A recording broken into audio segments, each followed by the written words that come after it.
Asalaamu calaykum dhammaantiin. Ku soo dhowaada janalka Dr. Ajin. Maanta waxaynu ka hadli doonaa waxa afka qalaad lagu yidhaahdo dysmenorrhea ama loo yaqaano duroto.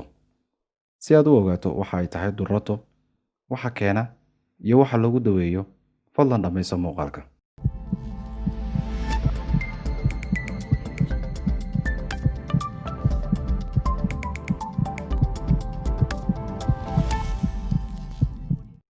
Dysmenorrhea ama duroto, oo sidoo kale loo yaqaano painful periods, waa xanuun la dareemo xilliga caadada ka hor ama la socda. Sidee buu ku yimaadaa haddaba xanuunkan? Sida caadiga ah ayaynu wada ogsoonnahay, ugxan-sidayaashu waxa ay diyaariyaan ugxan, taas oo loogu talagalay in ay la falgasho hawada ragga ama manida ragga. Sidaas si le'eg, inta ay hawshaasi socoto, isna waxaa diyaargarooba minka gabadha, isagoo yaraada iskuna diyaariya in uu dhiso gidaar cusub oo loogu talagalay in lagu koriyo ilmaha yar ee la filayo, laguna bacrimiyo ugxantaas. Haddaba, haddii ay bacrimintaasi dhici weydo, minku ama uterusku waxa uu bilaabaa in uu dumiyo gidaarkii ama derbigii la dhisay.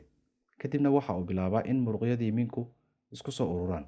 Isku soo ururkaas ay muruquhu isku samaynayaan waxay keentaa in ay xidhmaan xididadii yaryaraa ee dhiigga u waday lakabkii hoose ee minka derbigaasna dhisay ee loo yaqaano endometrium. Taasna waxa ay keentaa in ay joogsadaan dhiiggii iyo oksijiintii ay wadeen xididadaas, taas oo ugu dambeynna keenta in ay dhintaan unugyadii ay ka samaysnaayeen derbigu, kadibna ay soo dumaan. Sidoo kale, inta ay hawshaasi socoto oo uu minku wado, jidhkuna waxa uu soo daayaa maadooyin kale oo la kala dhaho prostaglandin iyo leukotrienes, kuwaas oo sare u qaada xoojiyana cadaadiska iyo isku imaanshiyaha minka, iyadoo sababta calaamado kale oo si guud qofku u dareemo, sida yalalugo, matag, madax xanuun iyo daacsi badan.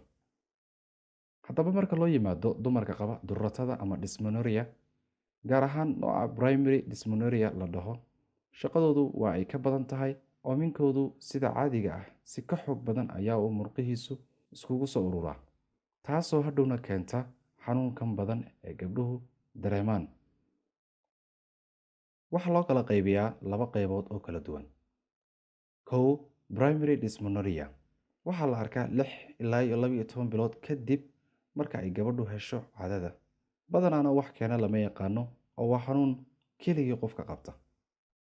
2, secondary dysmenorrhea waxaa la arkaa muddo kadib, inta badanna waxaa keena xanuuno badan sida fibroidiska ama myomas oo fiixo yaryar oo aan ahayn kansar, kuwaas oo ku kora minka gabadha.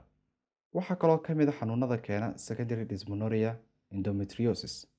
Waa unugyadii endometriumka oo ku samaysma meel ka baxsan minka, una dhaqma sidii ay endometriumka caadiga ah uu u dhaqmayay, helana caadadii iyo periodkii uu heli jiray, se keliya aan lahayn waddo dhiigga ka imanaya uu soo maro.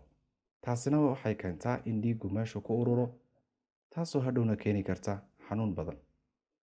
Waxaa kaloo ka mid ah secondary amenorrheada xanuunada keena adenomyosis. Waa xaalad keenta in lakabkii hoose ee endometriumku ka soo go'o lakabkii ka sarreeyay ee muruqleyda ahaa ee myometriumka, iyadoo waxa keenayaana aan la ogeyn, taas oo ugu dambeyn sababta dhiigbax aad u badan iyo xanuun daran. Waxaa kale oo ka mid ah secondary dysmenorrheada xanuunada keena PID, loo yaqaano pelvic inflammatory disease, oo ah caabuq ku dhaca dhammaan xubnaha taranka dumarka, taas oo ay keenaan bakteeriyooyinka keena xanuunada galmada lagu kala qaado sida gonorrhea iyo chlamydia. Haddaba, waa maxay calaamadaha xanuunkan?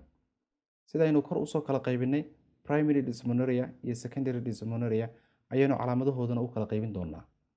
Dadka qaba primary dysmenorrhea waxaa lagu arkaa: 1, xanuun gabadha qabta maalinta koowaad ama maalinta labaad ee periodka, kadibna iska baaba'a. 2, calool majiirasho. 3, macdanta iyo dhabarka oo qofka xanuuna. 4, yalalugo iyo matag. 5, caloosha oo qofka socota ama shubma. 6, daal badan. 7, madax xanuun.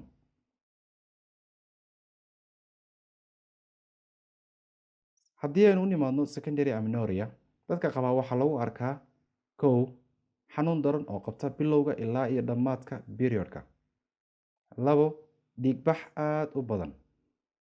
3 daacsi ama daacasho badan. 4 dheecaan ka yimaada gabadha. Haddaba maxaa lagu daweeyaa durotada ama dysmenorrhea?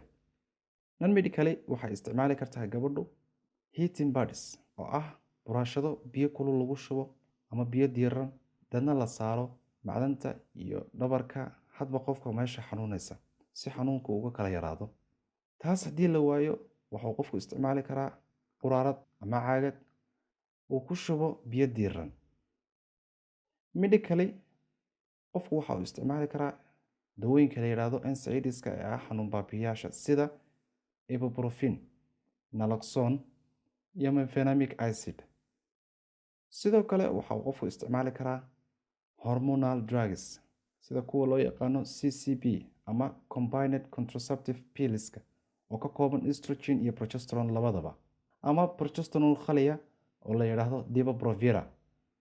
Sidoo kale waxaa muhiim ah in meesha laga saaro haddii uu jiro xanuuno keenaya. haddii aad channelka ku cusub tahay fadlan subscribe saar gambalelkana taabo si aad u hesho casharro kuwa kasii xiiso badan. muuqaalkuna haddii uu ku cajabiyey fadlan like saar asxaabtaadana la wadaag. mahadsanidin.